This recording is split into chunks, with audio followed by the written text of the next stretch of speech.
Jy is ingeskakel op Groot Plaas. Ons gas saam met ons vanoggend Helene Viljoen, sy is 'n senior ekonoom by Graan SA. Helene, goeiemôre en welkom. Dankie Tippie, dit is lekker om hier te wees. So vandat ons hierdie gesprek vasgemaak het, was daar 'n paar stappe wat verander het. Oorspronklik wou Graan SA regstappe oorweeg teen die DTIC, ITAC, die minister van Finansies, om hulle op terme te plaas om die uitkoms van die koringtariewe te publiseer. Intussen is die verslag nou gepubliseer in die Staatskoerant en die uitslag is wel skokkend. Het is skokkend om die minste te sê, Tippie. So dalk om net 'n stap terug te vat, waar ons was 2-3 weke gelede, wou ons net 'n antwoord kry van die regering af. 5 jaar terug het ons gesien dat die winsgewendheid van koringprodusente regtig in gedrang is. En volgens 'n direktief wat ITAC self uitgesit het in 2016, moet die verwysingsprys van die koringtarief elke 3 jaar hersien word. Nou tussen ons daai hersieninge 10 jaar terug laas plaasgevind. En toe ons begin sien dat die winsgewendheid knyp, natuurlik het ons aansoek gedoen daarvoor. En 24 maande later wag ons toe nog steeds vir 'n antwoord van die regering af, wat nou departement van Trade en Industrie, so van handel insluit, en die minister van Finansies. En dis toe wat ons besluit het om met ons aansoek hierdie partye op terme te plaas om 'n antwoord te kry. En die antwoord wat ons gekry het is, ek self moes die dokument 5 keer deurlees om seker te maak my oë glo regtig wat voor ons staan. So nou is daar 'n volgende paar wetlike stappe wat oorweeg word. Wat is daai volgende wetlike stappe? Dit is op hierdie stadium is ons besig om te wag vir ITAC om hulle volle verslag vir ons te stuur. So op die oomblik al wat die mark het om na te kyk is wat in die Staatskoerant gepubliseer is. Ons wil baie graag sien wat is die berekening agter die besluit wat hulle geneem het, en vir daai verslag het ons nog nie 'n antwoord gekry nie. Wanneer ons daardie verslag kyk, natuurlik gaan ons dit fynkam, maar dan ook het ons verskillende opsies. Of ons doen heraansoek vir 'n tarief, of ons doen 'n hersiening van die besluit wat geneem is, of ons doen niks. Maar ek kan vir jou sê, van die graanprodusente se kant af is die opsie om niks te doen nie Baie laag. baie skraal.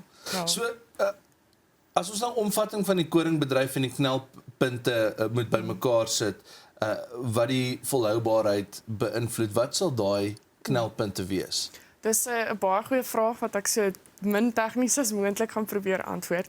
Maar basies wat in ons bedryf gebeur is, ons produseer die helfte van wat ons gebruik en die ander helfte moet ons invoer.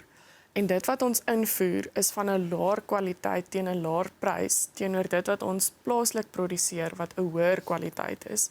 Nou die spasie tussen die laer prys en die hoër prys, boere word nie vergoed vir dit nie. Hulle word eerder die laer ingevoerde prys betaal en dit plaas baie druk op die winsgewendheid. So een stap om te help is dat ons wegbeweeg van 'n hoër kwaliteit produseer en nou 'n laer kwaliteit produseer. Die risiko is dan net vir die verbruiker, ons moet daai hoër kwaliteit invoer, wat natuurlik deur gaan spoel na 'n duurder brood toe. En as ons kyk na die politiek van die land, 'n duurder brood kan redelik baie chaos veroorsaak, buiten die boere wat ons gaan verloor. Maar iets soos dit klink vir my half nie of dit enigstens sin maak nie, maar nou het jy 'n boer met die grond en jy gaan vir hom vra om daai selfde hoeveelheid grond te gebruik en minder winsgewend te wees. Inteendeel nie. So waar jy 'n hoër kwaliteit produseer, het jy 'n laer opbrengs. So jy kry minder uit die plant uit as wat jy sou kry as jy 'n laer kwaliteit produseer en 'n hoër opbrengs behaal.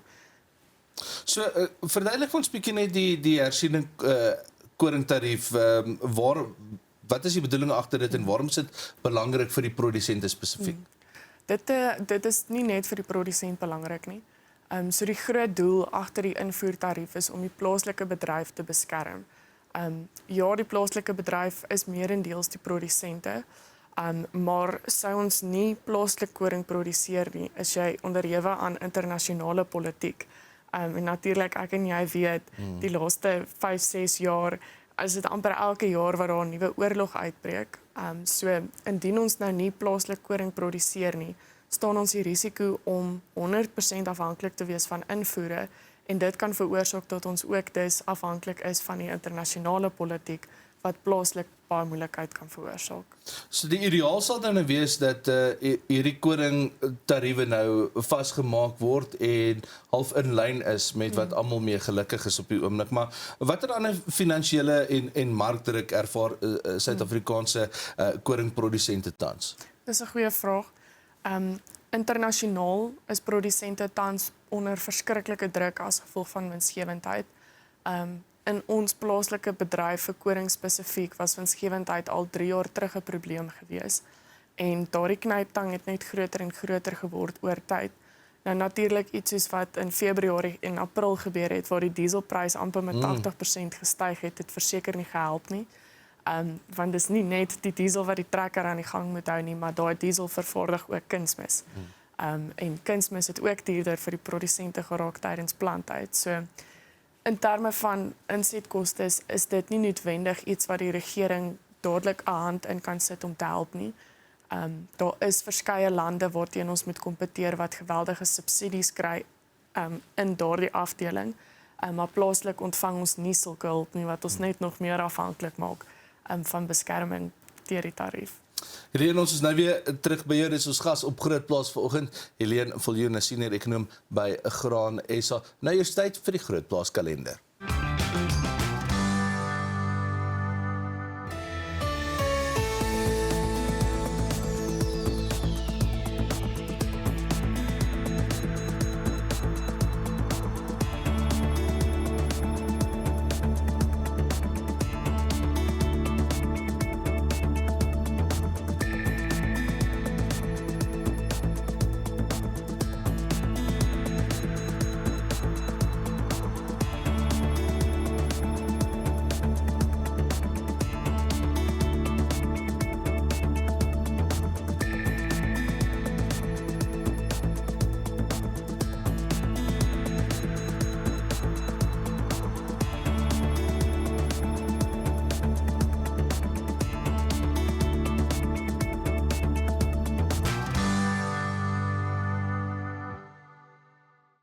Is ingeskakel op Groot Plaas. Ons gaan saam met ons vanoggend Helene Viljoen, senior ekonom by Graan SA.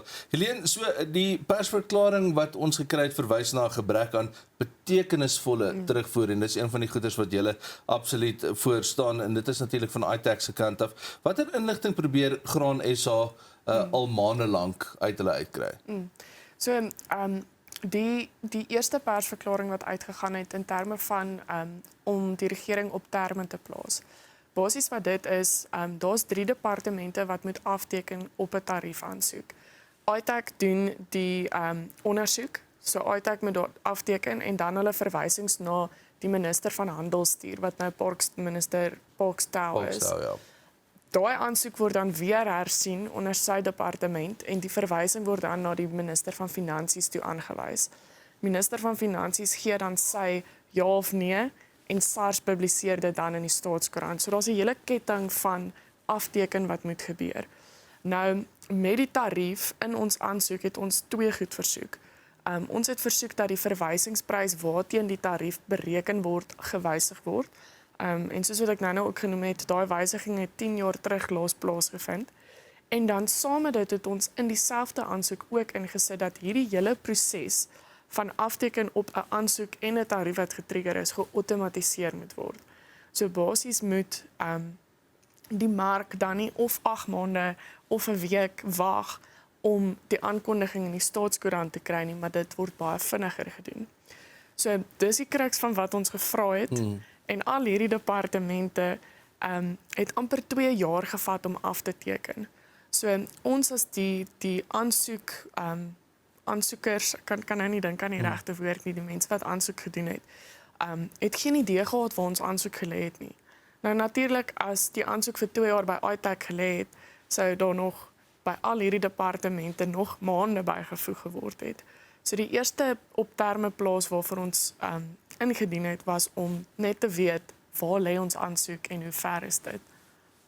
So ek sien ook julle het gesê Richard Kriege het gesê produsente moet meeding met lande wat hulle landbou aktief beskerm. Hoe benadeel dit Suid-Afrikaanse koringprodusente in die praktyk? Geweldig.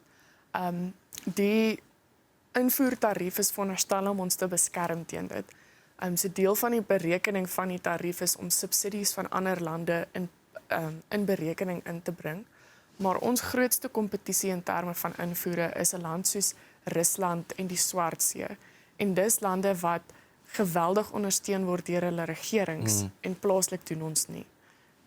Nou, die groot vraag altyd is, daar word gewaarsku dat beleidsvertragings soos hierdie voedselsekerheid kan raak. So, hoe het sulke vertraagde tariefbesluit verband met ons voedselsekerheid in Suid-Afrika? Dis 'n baie goeie vraag. Ek dink om af te skop met hom, daar's 'n wanpersepsie dat 'n verhoging in die tarief en 'n verhoging in die koringprys direk lei tot 'n verhoging in die prys van brood. En as jy die somme gaan doen, is die bydrae van die koringprys maar 17-18% in die uiteindelike brood. Die res van die waardeketting wat 80-82% is, word opgemaak hoofsaaklik deur iets soos vervoerkoste en energiekoste, wat 'n geweldige invloed het dan op die einde van die produk. So, watter invloed het hierdie onsekerheid op landelike werksgeleenthede natuurlik en ook die breër koringbedryf in Suid-Afrika?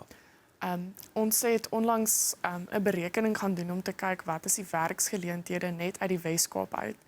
En sou ons die tendens volg wat ons die laaste 5 jaar volg, waar elke jaar neem daai hektare af. Sou ons in 'n posisie kom wat, en dit is regtig 'n worst case scenario, wat ons glad nie koring in die Wes-Kaap produseer nie, is dit 8.500 werke weg, net so. En die risiko wat ons in die gesig staar is, 'n koringprodusent het nie 'n alternatief nie. Hy kan nie sy koringhektare oorskuif gars of canola toe nie. Die garsmark is in net soveel moeilikheid, en die canola-mark het deur sy nate geskiet die laaste paar jaar. So daar's ook nie genoeg kapasiteit vir nog 300.000 hektaar om bygevoeg te word na die canola bedryf toe nie. So, Eileen, kom ons sluit af. Indien hierdie hofsaak nou suksesvol is, wat hoop Graan SA is die onmiddellike uitkoms vir die koringbedryf? Die onmiddellike uitkoms waarvoor ons hoop is vir die winsgewendheid van die produsente. Ons is besig om teen 'n baie vinnige tempo ons produsente te verloor in terme van koringproduksie. En vir Suid-Afrika en vir voedselsekuriteit is dit 'n baie groot risiko en dis wat ons wil beskerm. Eileen, baie dankie vir jou tyd vanoggend. Dis ons gas op Grootplaas, Eileen Viljoen. Sy's 'n senior ekonoom by Graan SA. Dis al waarvoor ons tyd het vir Grootplaas vir vanoggend. Ons hoop jy het dit saam met ons geniet en dan kuier ons weer môreoggend.